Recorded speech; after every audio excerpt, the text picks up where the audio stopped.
तो बेटा अब करते हैं थर्ड क्वेश्चन। थर्ड क्वेश्चन हमसे कह रहा है एक आयत की लंबाई L है और उसकी चौड़ाई लंबाई की आधी है। ठीक है, तो आयत ऐसा होता है जिसकी आमने सामने की भुजाएं समान होती हैं। ठीक है, तो इसकी लंबाई हमें गिवन है L और इसकी चौड़ाई हमसे कह रहा है कि वो लंबाई की आधी है। तो लंबाई L है और चौड़ाई लंबाई की आधी है, तो इसका मतलब L/2। हमसे कह रहा है कि इसका परिमाप क्या होगा अगर उसकी लंबाई दुगनी कर दी जाए और चौड़ाई को समान रखा जाए। ठीक है, तो लंबाई को दुगना कह रहा है और चौड़ाई को सेम कह रहा है। ठीक है, तो उसका परिमाप क्या होगा। देखिए परिमाप होता क्या है पहले वो समझिए। परिमाप का मतलब होता है सभी भुजाओं का योग।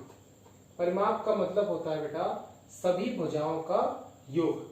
ये एक आयत है। आयत में दो चीजें होती हैं, एक होता है लंबाई और एक होता है चौड़ाई। लंबाई ये वाली है और हमें पता है आमने सामने की भुजाएं बराबर हैं, तो ये लंबाई है तो ये भी लंबाई, ये बी है ये भी बी है।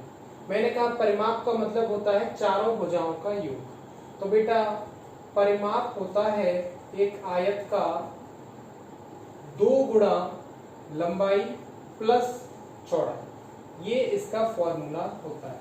ठीक है, तो इसी तरीके से अगर इसका परिमाप निकाला जाएगा तो वो होगा बेटा परिमाप 2 गुणा लंबाई प्लस चौड़ाई। लेकिन हमसे ये कहा गया है कि उसका परिमाप बताइए अगर उसकी लंबाई दुगनी कर दी जाए और चौड़ाई समान रखी जाए तब। तो देखो हमें क्या करना है, लंबाई को दोगुना कर देना है। ठीक है, देखिए 2 का 2 रहेगा, लंबाई दुगना कर रहा है मतलब 2L लिख दीजिए यहाँ पर। ठीक है, इसका मतलब यहाँ नई लंबाई जो हमने लिखी ना, नई लंबाई वो कह रहा है हमसे दुगनी मतलब 2L, तो हमने L की जगह क्या लिख दिया 2L प्लस B। B कह रहा है कि बेटा की चौड़ाई को समान रखना है।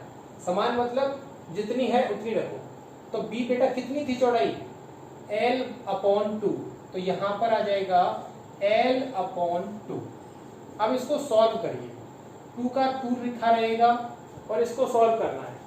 देखिए इसे सॉल्व कैसे करते हैं, 2 दूनी 4 और L लिखा है तो 4L, 2 दूनी 4L प्लस L, तो 4L और 1L हो गए 5L। तो बेटा ये हो गया 5L/2 और ये ब्रैकेट पर।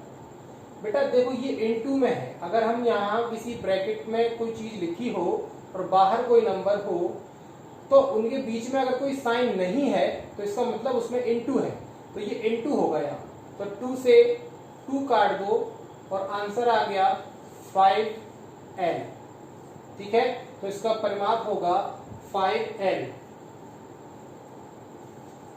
इसको जोड़ने का मैं एक और बता देता हूं कैसे मैंने ये जोड़ लिया।